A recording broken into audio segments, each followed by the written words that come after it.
بسم اللہ الرحمن الرحیم۔ زاد الطالبین کا تیسرا باب ہے نون آخر منہا، سبق نمبر 6 میں خوش آمدید۔ آج کے سبق کے اندر ہم قلیل مال بہتر ہے اس کے بارے میں حدیث پڑھیں گے۔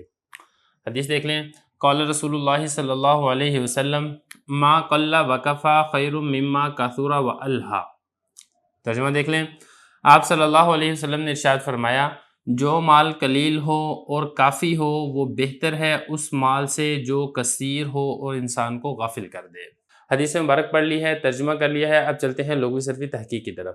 پہلا لفظ دیکھیں، اس کے اندر میم الف ما یہ سب موصول ہے۔ قل یقل قلیل، اصل میں تھا قاللا تھا، لام کا لام کے اندر ادغام ہو تو یہ بن جائے گا قلہ۔ قلیل کم ہونے کو کہتے ہیں، قل یقل قلیل کم ہونا، تھوڑا ہونا، یہ اس کا معنی ہے۔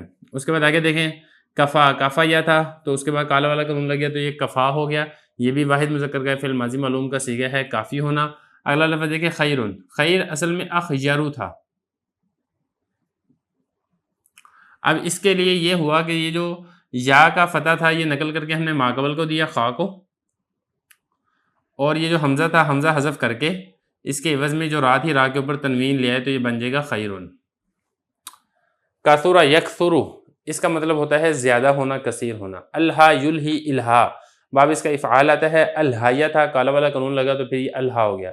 واحد مذکر غائب فعل ماضی معلوم کا یہ صیغہ ہے، مطلب کوئی چیز غفلت کے اندر مبتلا کر دے، غافل کر دے، جیسا کہ قرآن مجید میں بھی آتا ہے نا الہاکم التکاثر، تو وہاں پر بھی یہ اسی باب سے ہی آ رہا ہے۔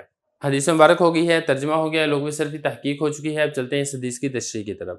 اصل میں یہ جو حدیث ہے یہ انسان کے اندر جو مال کی ایک حرص اور لالچ ہے اس کی مذمت کے بارے میں یہ والی حدیث آئی ہے۔ انسان کی طبیعت کے اندر نا مال کی محبت ہے، مال کی حرص ہے اور مال کی لالچ ہوتی ہے۔ ہر انسان کی یہ خواہش ہوتی ہے کہ میرے پاس زیادہ سے زیادہ مال اکٹھا ہو جائے اور میں بہت زیادہ مال و دولت حاصل کر لوں، میں اپنی ساری کی ساری خواہشات اس مال سے پورا کر لوں۔ تو اللہ کے نبی صلی اللہ علیہ وسلم نے اسی چیز کی مذمت میں یہ والی بات ارشاد فرمائی ہے کہ انسان کو اپنی حرص اور لالچ کے اوپر قابو کرنا چاہیے۔ اگر یہ قابو نہیں کرے گا تو یہ بڑھتی ہی چلی جائے گی اور انسان کے شب و روز اسی دھن کے اندر ہی گزرتے چلے جائیں گے۔ تو اس حدیث کے اندر اصل میں ایسے شخص کو تنبیہ کی گئی ہے اور یہ بتایا گیا ہے کہ انسان کو چاہیے کہ تھوڑے کے اوپر قناعت کرے، تھوڑا مال ہو اور انسان کی اس سے ضروریات پوری ہوتی رہیں، انسان کو کسی کے آگے ہاتھ نہ پھیلانا پڑے، انسان کو کسی مسئلے کے بارے میں مجبور نہ ہونا پڑے، یہ کافی ہے۔ بجائے اس کے کہ مال تو بہت سارا ہے، ڈھیروں ڈھیر مال و دولت ہے، بینک بیلنس ہے، جائیداد ہے، لیکن انسان اللہ تعالیٰ سے غافل ہے، شرعی احکام سے وہ دور ہو گیا ہے، لہو و لعب کے اندر مبتلا ہو گیا ہے، عیاشی کے اندر پڑ گیا ہے اور اپنے آپ کو بربادی کے راستے کے اوپر لے کر چلے۔ اس سے بہتر ہے کہ تھوڑا مال ہو لیکن اس سے یہ ہے کہ ضروریات پوری ہوتی رہیں۔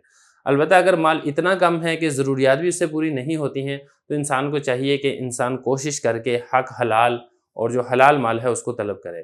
امام غزالی رحمہ اللہ تعالیٰ نے نقل کیا ہے کہ اللہ تعالیٰ انسان کو مخاطب کر کے فرماتے ہیں کہ اے انسان، تجھے ساری دنیا کی دولت بھی مل جائے تب بھی صرف 2 وقت کی روٹی ہی تجھے میسر ہے۔ ظاہر ہے ایک آدمی جتنے پاس اس کے پاس جتنا مرضی مال و دولت کیوں نہ ہو، جب وہ کھانے کے لیے بیٹھے گا تو وہ 2 روٹی 3 روٹی سے زیادہ وہ نہیں کھا سکتا ہے۔ تو اس لیے انسان کو چاہیے کہ وہ مال کی حرص اور لالچ کے اوپر قابو پائے۔ اگر ضرورت کے مطابق مال موجود ہے تو انسان اس کے اوپر اکتفا کرنے کی کوشش کرے۔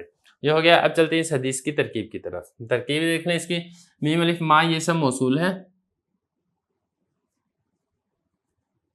اور یہ جو ہے نا کلا وکفا یہ صلہ ہے۔ صلہ کیسے بنے گا؟ کلا فعل، اس میں ہوا ضمیر فاعل، فعل فاعل مل کے جملہ فعلیہ خبریہ ہو کر معطوف علیہ، واو اور عطف، کفا فعل ہوا ضمیر فاعل، فعل فاعل مل کر جملہ فعلیہ خبریہ ہو کر معطوف، معطوف علیہ معطوف مل کر صلہ، موصول اپنے صلہ سے مل کر یہ بن جائے گا مبتدا۔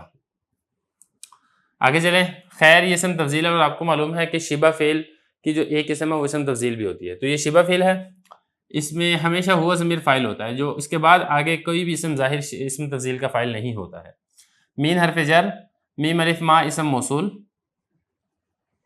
یہ بھی ایسے ہی بنے گا، کاثرہ والہا یہ اس کا صلہ بنے گا۔ کاثرہ فعل، اس میں ہوا ضمیر فاعل، فعل فاعل مل کے جملہ فعلیہ خبریہ ہو کر معطوف علیہ، جیسے یہ تھا نا بالکل ایسے ہی۔ واو حرف عطف، الہا فعل ہوا ضمیر فاعل، فعل فاعل مل کر جملہ فعلیہ خبریہ ہو کر معطوف، تو معطوف علیہ معطوف سے مل کر جملہ عاطفہ ہو کر میم الف ما اسم موصول کا صلہ۔ یہ جو میم میں ہے نا یہ اصل میں تھا من ما، یہ من حرف جر تھا، تو پھر یہ ہوا کہ نون اور میم قریب المخرج اکٹھے ہو گئے تو نون کو میم کر کے میم کا میم میں ادغام کر دیا، تو میم الف ما اسم موصول اپنے صلہ سے مل کر پھر یہ جو من جار ہے، من جار کا مجرور، جار مجرور مل کر یہ خیر شبہ فعل کے متعلق ہے، شبہ فعل اپنے فاعل اور متعلق سے مل کر جملہ ہو کر پھر یہ پیچھے مبتدا تھا، اس مبتدا کی یہ سارا جملہ بن جائے گا خبر، مبتدا اپنی خبر سے مل کر جملہ اسمیہ خبریہ ہوگا۔